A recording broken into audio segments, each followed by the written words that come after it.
नमस्कार दोस्तों, मैं आप सभी का चिर परिचित दोस्त उपस्थित हूँ दोस्तों आप सभी की सेवा में कुछ एक महत्वपूर्ण जानकारियों को लेकर के। जी हाँ दोस्तों, हम अपनी इस कड़ी में बात कर रहे हैं आजकल सेक्स संबंधी समस्याओं के समाधान के संबंध में।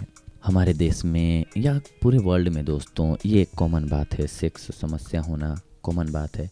पर हमारे यहाँ थोड़ा ऐसा है दोस्तों कि हम सभी से बात नहीं कर पाते हैं सेक्स समस्याओं पर। तो हमें समझ में नहीं आता है कि आखिर जब समस्या होती है तो कैसे इसका निदान पाएँ।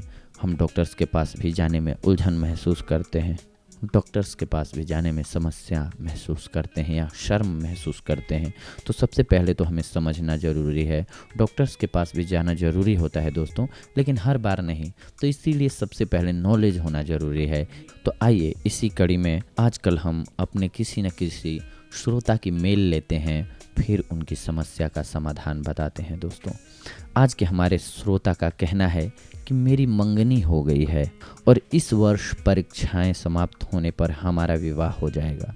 मैं और मंगेतर कभी कभी एकांत में मिलते हैं तो अपने जनन अंगों को आपस में छुआ लेते हैं और अब बस इतने से ही हमारी तसल्ली हो जाती है। मैं आपसे पूछना चाहती हूँ कि क्या ऐसा करने से गर्भ ठहरने का डर तो नहीं है? इससे भी आपके गर्भवती हो जाने की पूरी संभावना है।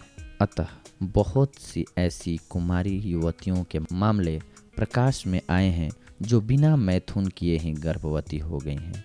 ये कुमारियां आपकी तरह ही थीं, अर्थात इनके प्रेमी एकांत में अपने शिश्न को बस यूं ही अपनी प्रेमिका की योनि में छुआ लेते थे। वास्तव में होता यह है कि जब पुरुष काम उत्तेजित हो जाते हैं तो उसके वीर्य की एकाध बूंद भी छलक कर मूत्र मार्ग से गिरकर शिश्न मुंड के छोर पर आ जाता है। इस एक बूंद में ही इतनी संख्या में शुक्राणु होते हैं कि योनि के मुंह पर यह बूंद लग जाने से शुक्राणु तैरते हुए गर्भाशय में पहुंचकर स्त्री को गर्भवती बना सकते हैं। तो ऐसी संभावना होती है, इसीलिए इससे बचने की अभी कोशिश करें। देखा दोस्तों आपने कि हमारे एक श्रोता की समस्या थी जिसके संबंध में हमने आपको बताया। तो अगर आपकी भी कोई ऐसी समस्या है तो हमें आप मेल कर सकते हैं। हम संभवतः कोशिश करेंगे कि आपकी समस्या का समाधान बताएं मेरे दोस्तों। तो आज के लिए इतना रहा। अगली बार हम आप सभी से जुड़ेंगे कुछ एक और महत्वपूर्ण जानकारियों को लेकर के।